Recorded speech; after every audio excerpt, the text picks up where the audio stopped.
Have you ever wondered what's actually happening inside your computer when you open a browser or click save on a document? It might look like just a screen with buttons, but there's a whole system working behind the scenes.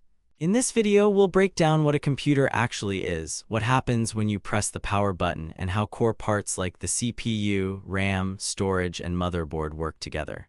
If you're trying to learn tech, studying for IT certs, or just curious, this is for you. Whether you're new to tech, refreshing your knowledge, or just trying to understand the basics better, I'm here to keep things simple and relatable.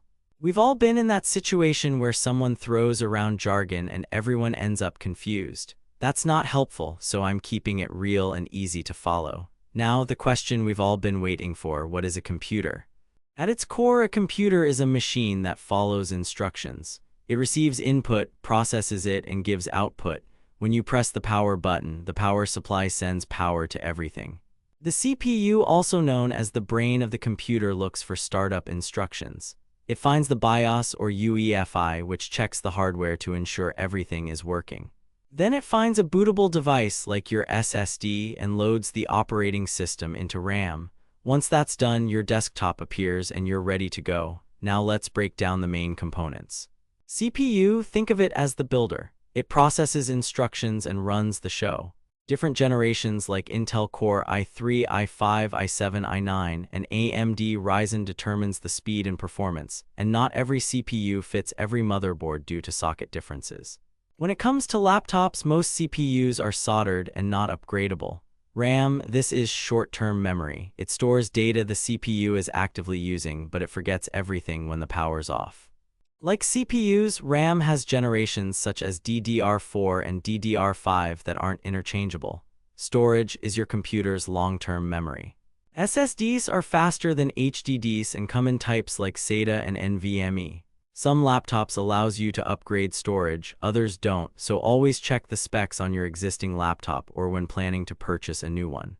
GPU handles visuals and is key for gaming, design, and AI. Desktops can upgrade GPUs, but most laptops can't. They're either integrated or soldered in. Motherboard is the central hub connecting everything.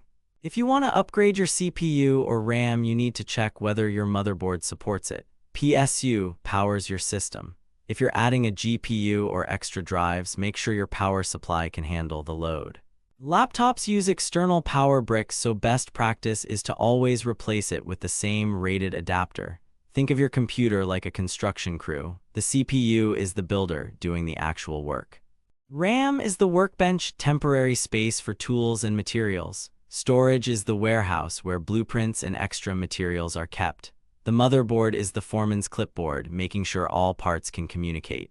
Understanding your computer's parts helps you troubleshoot issues, run virtual machines, and lets you build advanced setups like home labs. Now that we know what the core components of a computer is, let's recap.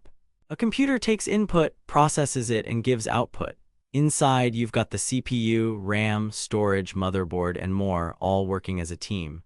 When you press power, it doesn't just turn on, it boots up in a specific sequence that gets your system ready for action. And knowing all this is your first step toward real tech fluency. Next up, we're cracking open the heart of your computer, the operating system. It's the magic layer that brings everything to life, turning hardware into something you can actually use. So if you're enjoying this journey, hit that like button, maybe even subscribe if you have the guts, because trust me, we're just getting warmed up.